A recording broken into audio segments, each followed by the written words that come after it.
Kailangan ng Panginoon na i-adjust tayo, diba? Yung practice natin, tayo lahat nagpa-practice na ng small group.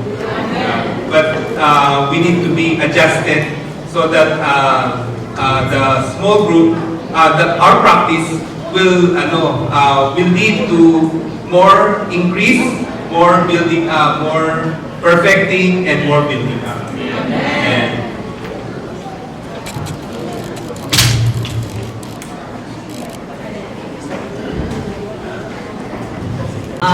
ibati sa tumay igsoon magod nga medyo sa English kuno ipa-translate lang. So akong sulayan mga igsoon ha atong giagi ra magud meeting ka translate ani. So brother James try to speak English na lang para dire-diretso din. Akong bubaron sa Cebuano mga igsoon. So tama na sa akong makaya. Amen. Actually, hindi rin naman ako magaling sa English. No? Pero so Taglish lang. Amen. Okay. Amen. Amen. So yung kanina nakita natin, di ba, yung small group, merong itong aspeto ng mutuality. We have inabaling tayo from being meeting center to being one another. Amen. Ang small group niya gipakita nga duha ang ipakita. No, dili lang kay sinlos na katigom kundi matag-usa na ay pagtinagdanay. Doon, yung mga doon, sa pag nagkikita-kita lang tayo, saka tayo makakapagpumustahan, di ba? Pero ngayon, dahil merong cellphone, o meron tayong madali na mag-communicate. So, madali na malaman natin yung ang nangyayari sa mga kapatid. Amen. Sa una, kung magkita ta, dali sa magkamustahay. Pero karon na lang tayo cellphone. So dali na nato makamusta ang kaigsoon pinagi sa cellphone. So yung small group natin, hindi lang yung meeting, di ba? Yung small group natin is kasama, ito yung church life natin, di ba? Ang small group dili lang kay meeting, kundi ang small group mo niya itong iglesanong kinabuhi. Ano yung church life? Ito yung ating mga kapatid. So, maning isang kinabuhi. Yung isang kinabuhi mo ni mga igsoon. So, pag nabalitaan natin yung isang kapatid, may karamdaman. Kung nabalitaan na ito mga igsoon ay sakit, kapatid, ipag-pray natin yung si brother. ang mga igsoon na itong iyampo kaning igsoon na. Yung sister na hospital. Ang igsoon na hospital, ang so babae. Let's pray for her. At magampot na niya. Ano kaya kailangan niya? Baka kailangan niya ng caregiver. Sa kinahanglan, kasi na sa mga pag-atiman. Ihanap natin siya ng magbabantay sa kanya. Ang itang takubantay niya. Baka kailangan din niya ng pagkain. Dalhan natin ng masustansyang pagkain. O kailang pagkaon, o mga masustansyang pagkaon. So, ito yung mutual care sa small group. Kani ang matag-usang mga pinagdanay sa gamay grupo. So, di ba very practical yung ating yung practice ng small group. Iba kani ang praktikal na pagbansay nato sa gagmay panagkatibong. Pero yung small group, hindi lang itong mutual care, meron din mutual perfecting. Ang small group dili kay pag tinagdanay sa matag-usa, kundi na po yung paghimpit sa matag-usa. Merong mutual teaching. Na ay pagtuloy sa matag-usa. Teaching one another. Pag tinuloy sa matag-usa. So yung pagtuturo natin sa small group, hindi yung may isang brother na sanay na siya doon sa topic, siya yung mag-discuss from start to finish. Ang gagmay pa ng grupo dili isama sa day usa ka suon nga kabalo na sa tanan siya magtudlo gikas luganan hangtod mahuman. So maring sa practice natin, pwede tayong magbasa ng portion sa ministry. Sa atong pagbansay, mabasa ta usa ka bahin sa pag-ministry. Halimbawa, recently, mga kapatid, pinapractice nila yung pagbabasa ng life study messages, 15 minutes reading of life study. Sama sa pagbansay karon ang mga igsoon basa o basahon sa kinabuhi 15 minutos. Hindi buong message, hindi buong isang message babasahin. isang portion lang. Dili tibuok mensahe, kundi bahid lang. And then, mag-discuss tungkol sa nabasa nila.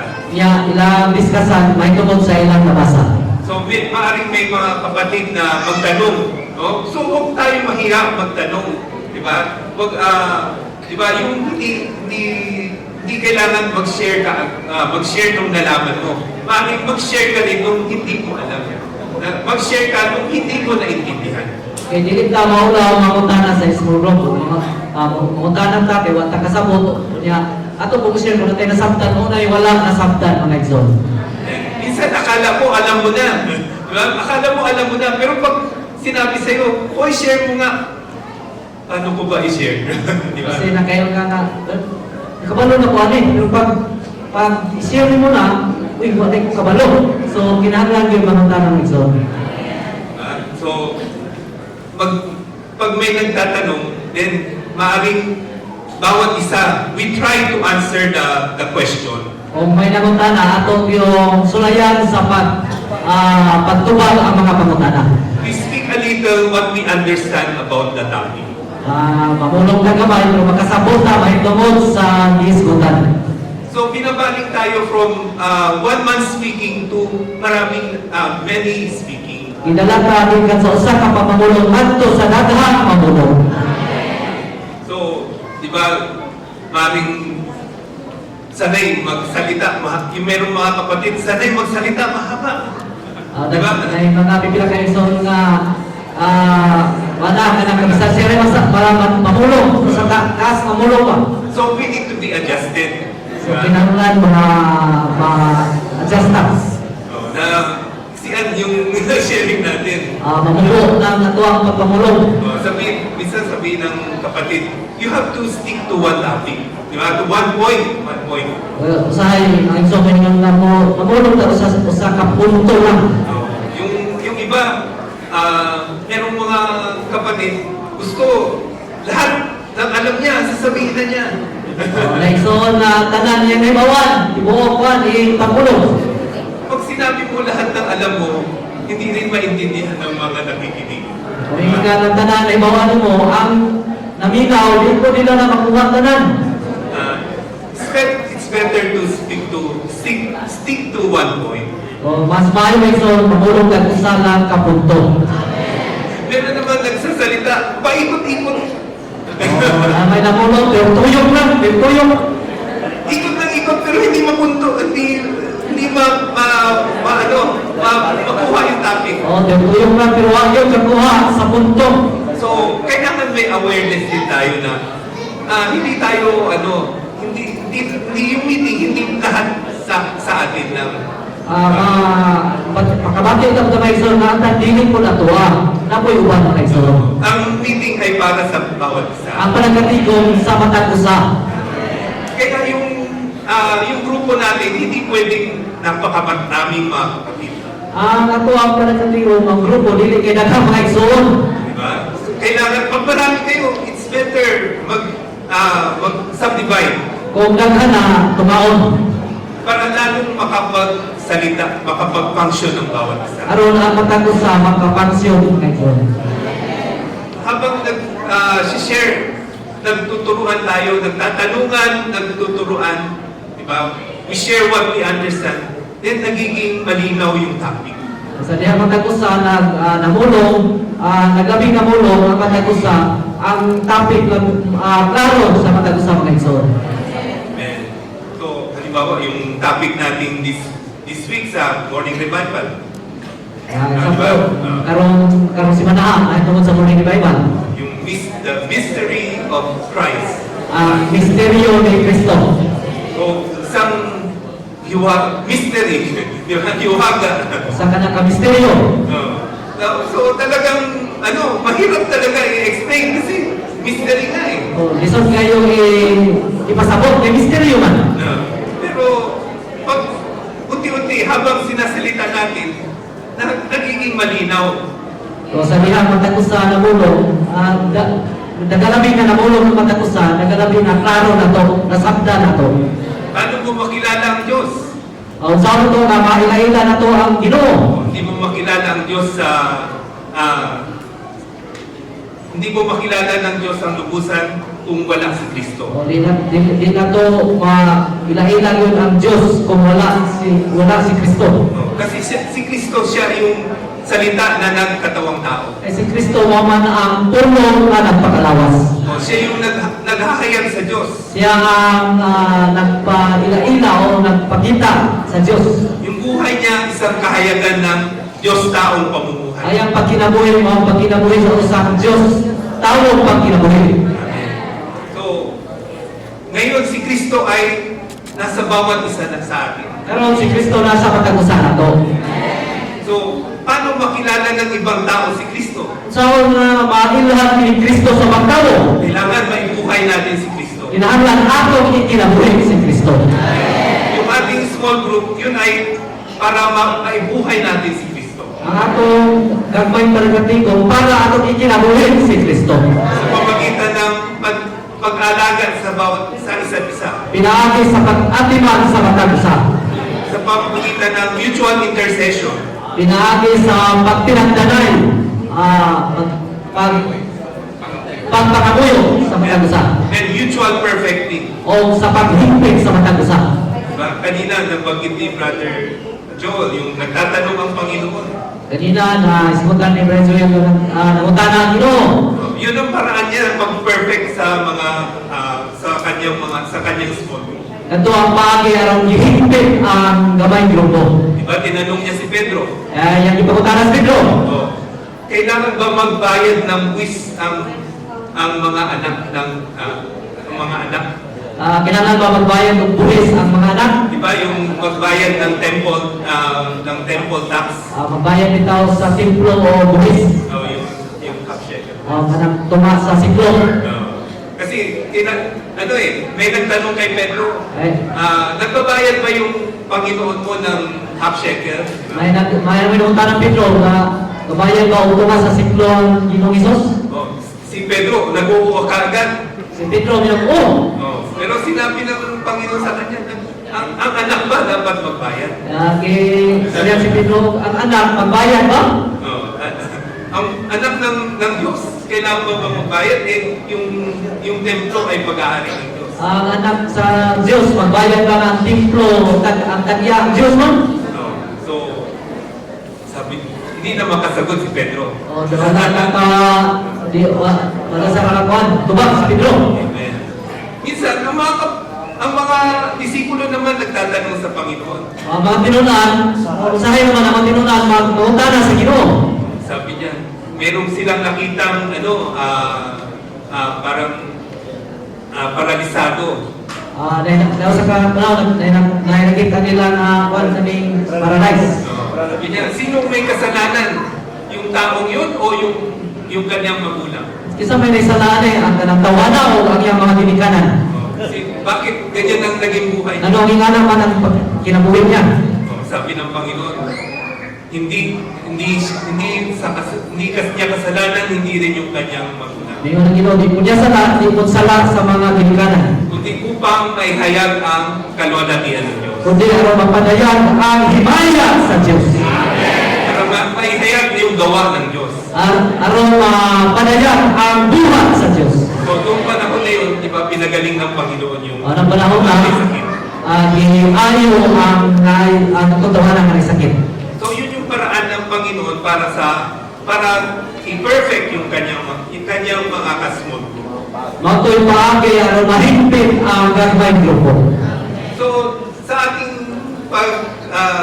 ating pag-practice ng small group, Sa atong pagbansay sa gagmay grupo, tayo ay, as we pursue together, kita nagpahimulos matag-usa.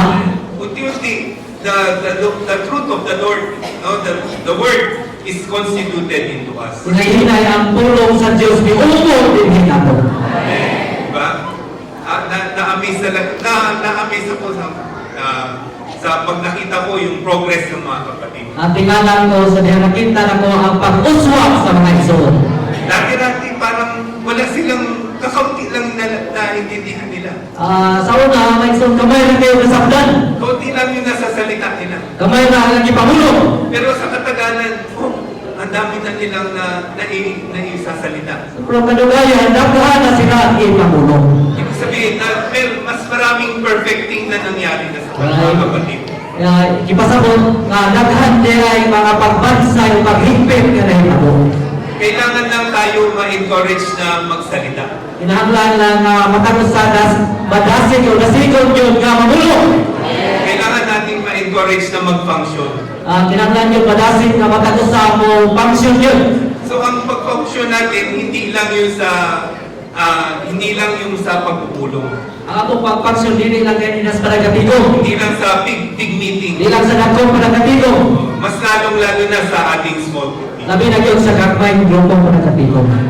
At yung ating function ay sa pamagitan ng yung naranasan natin sa salita ng Panginoon. Ang atong pag-function niya sa tigo, may tungod yun sa atong nasinandihan nasinandihan na ito ang pulong sa Ginoo.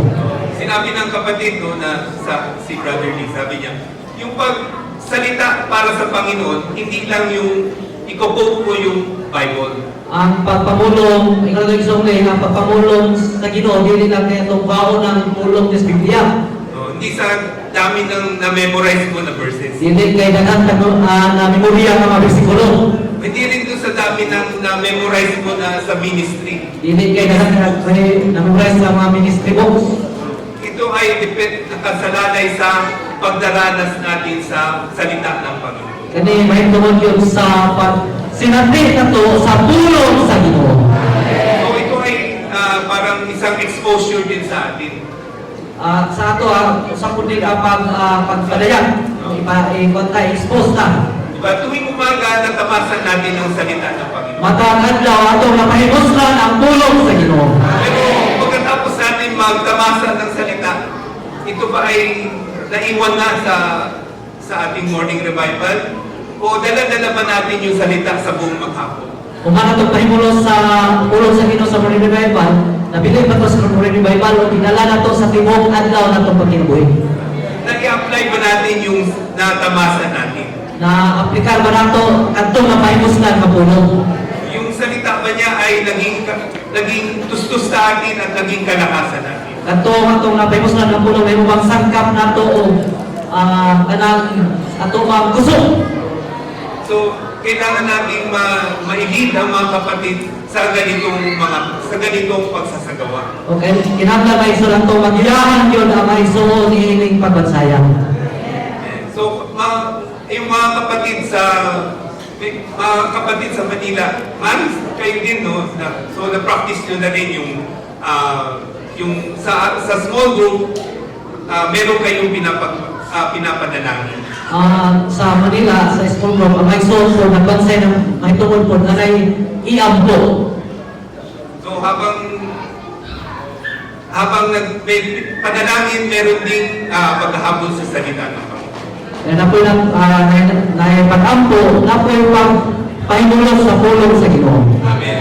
Ayun na, yung kanina, yung isang verse natin is, di ba, yung Acts chapter 2, verse 42 is yung mga bagong mga kapatid na naligtas, di ba, itong unang eklesiya, they continued steadfastly in the teaching and fellowship of the apostles. Itong ganina sa buhat, kita yun na manahon tayo, marintos ka, manahon tayo o sa pagtulungan sa mga apostolis.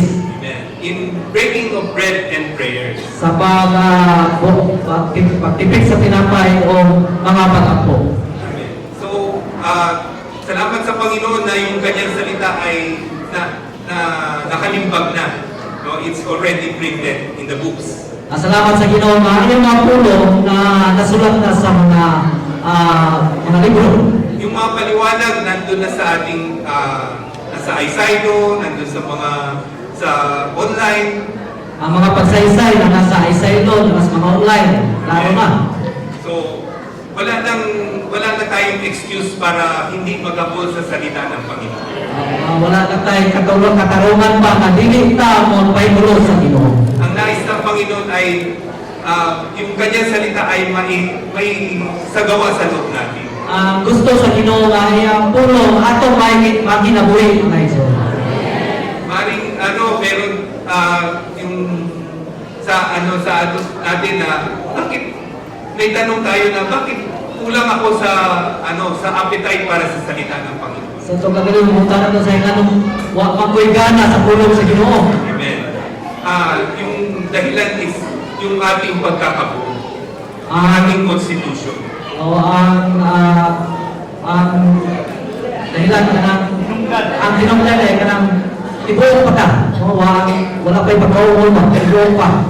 Kung ano yung nakabuo sa atin, yun yung ating hilig, yun yung magiging focus.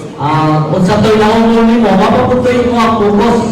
So yung mga businessman nakafocus sila sa kanilang negosyo, sa kanilang pera. Okay, ang mga negosyo, ang negosyante, ang mga negosyo man, so na ang iyang focus, iyang tulong, ang kwarta. Pag yun ang pinag-usapan, buhay na buhay sila. Kung muna nila ang istoryahan, bakit kayo basta negosyo, kwarta, buhay kayo, ay. Kasi yun ang pagkakabuo nila, yun ang constitution nila. Ano mo na yung pagkaulo niya? Ano mo yung pagkaulo?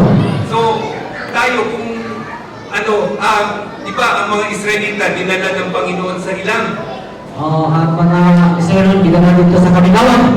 for 40 years, wala siyang binigay kundi mana. Walang nakatuwing, wala na iyatan, kundi mana. Kasi nais ng Panginoon mabago yung kanilang pagkakabuo. Kaya tungkol gusto sa Ginoo mausap ang ilang pagkaumol. So, lalo nating tinatamasa yung salita ng Panginoon, lalo tayo nagkaka-appetite for the Word of God. Kung labing na magpahimulo sa Ginoo, labing na lamian sa pulong sa Ginoo. Kailangan natin yung awa ng Panginoon na maging yung kanyang salita magbuo sa atin at yun ang maging spontaneous na lalabas sa atin. Kinahanglan na to ang kaloy sa Ginoo ang iyang pulong maumol hindi na to. Mao dali ang inahinay nga mugawas din na to. So ito yung kailangan ng pagbabago ng ating kaisipan. Kini ang kinahanglan sa pag-usap sa atong una-una. So yung pag-practice natin ng small group, ito rin yung pagbabago ng ating kaisipan. Ang pagbansay na to sa gagmay mga grupo mo ang pag-usap sa atong una-una.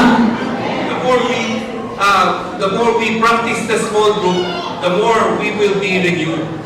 Naganabi kang magbansay sa ato ang gagmay mga grupo. Naganabi nga mabanguta. We help one another to turn to the Spirit. Mga atong tabangan ang matagusa nga muliso sa Espiritu. We help one another to pursue the Word of God. Atong tabangan ang matagusa mo paimulo sa pulong sa Ginoo. Pero mga kapatid, diba, wala pa siya masyadong panlasa sa salita ng Panginoon. Ang babay son, wala pa'y panglamin, may tungkol sa pulong sa Ginoo. Babayan natin sila, diba? We encourage them to pursue. Ato sa kagako, ato sa tabangan sa pagpaimulos. So hindi lahat, diba? Hindi lahat masigasig. Dili tanan dasin. Pero habang nag-encourage tayo sa isa't isa, Pero ato gidasi ka matagusa. diba? I-burn kita, you burn me. I burn you, you burn me. Imo kong gidasin ka nako, matagusa ka pinasigay mga ison. We encourage and exhort one another. Atong dasin, atong encourage, atong dasigon ang matagusa. Diba yung topic natin sa yung preparation of the bride. Topic na to sa itong pag-andam sa pagkasaulog. Diba? Yung kung makita natin yung nangyayari sa mundo, no? Maraming kaguluhan. Kita na to ang sitwasyon sa kalibutan, gubot. Yung tayo ba ay matatakot dahil doon? Mahadlong patakay, gubot ang kalibutan karon. O tayo ay lalong ma-encourage na maghabol sa Panginoon?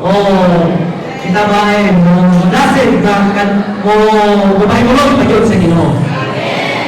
Paano tayo maliligtas sa ating mga takot?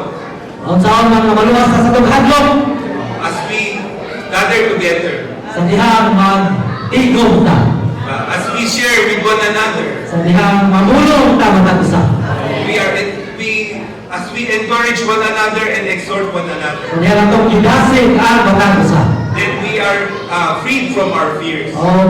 Giluwas na gikan sa atong kahadlok. And then we are preparing for the Lord's return. O kita nagandam sa pagbalik sa Ginoo. Kailangan na ito mahimpit. Sabi ni Pablo, for which cause I labor, Ngayon si Pablo sa mga ako naghago, ano eh? to present every man full grown in Christ. Aron na itong ipresenta matagusay nga hingkod kanto kang Kristo. So paano tayo mag-labor? Paunsahan ito nga maghago ka. Mag-labor tayo sa loob ng mga pagpupulong. Maghago ka diya sa sulod sa mga banang katibo. Sa mga small groups. Diya sa gagmay mga grupo. Doon tayo mag-labor, mga Diya kapatid. ka maghago mga iso. Nag-labor tayo mag-isa. Maghago ka, ikaw lang.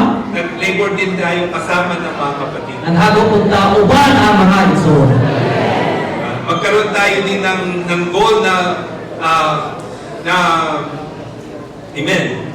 Magkaroon tayo, mag-set tayo ng mga ng goal na araw-araw maghabol sa kanyang salita. Naudagit tayo gol o tumo nga matang adlaw magpahimulos kita magpursige kita sa tulong sa Ginoo.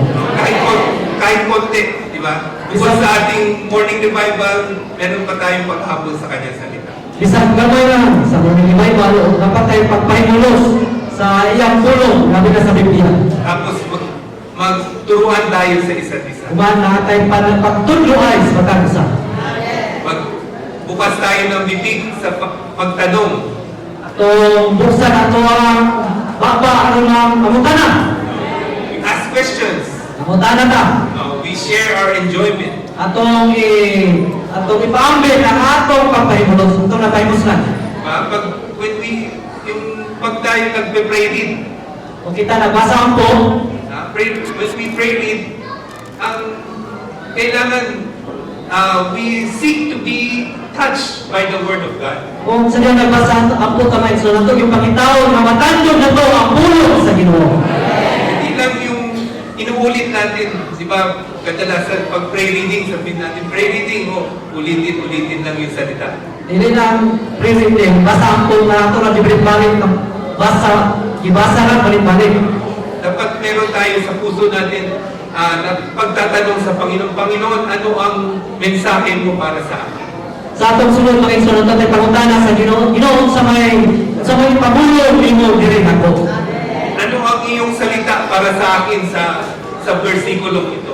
Kung sa may pamulong ay pamulong nimo Ginoo ni bersikulo ha. Saan ka nagliliwanag sa versikulong ito? Ang kadapit ni hayag ni bersikulo ha. So, pag yung pagliliwanag ng Panginoon, yun yung kanyang pagsasalita. Ang paghayag sa Ginoo mo na hayag pagpamulong. Yun din ang share natin sa mga kapatid. Ano po na atong pakikambit sa mga igsoon. Kaya pwede natin sabihin, ako ay nahipo sa puntong ito. Pwede ito atong istorya nga may igsoon at andong ko ni punto ha. Amen. Then, sa buong araw, kapag dala-dala natin yung salitang yun sa buong araw. Sa tibok adlaw kanang pulungan dala nato ni igsoon. Then, pagdating ng pagpupulong, sabi natin, ito yung natamasa ko sa araw na ito. Pag-abot sa tigong, ringon ka na, kani akong napahimuslan nga pulong niinin adlaw. So, nawa ito ay maisagawa natin mga kapatid. Ang tawag igsoon ato din mabansay ug ato makinabuhi. Mamayang hapon pa, madiscuss din natin yung isa sa layunin ng small group is for the increase. Unya hapon ato ang mabita na ang tungong sa gamay mga grupo magin ang pag na yung uswag o nabay bako uswag sa small group. Diba, sinabi ng kapatid, ang standard ng small group is dapat mas madami ang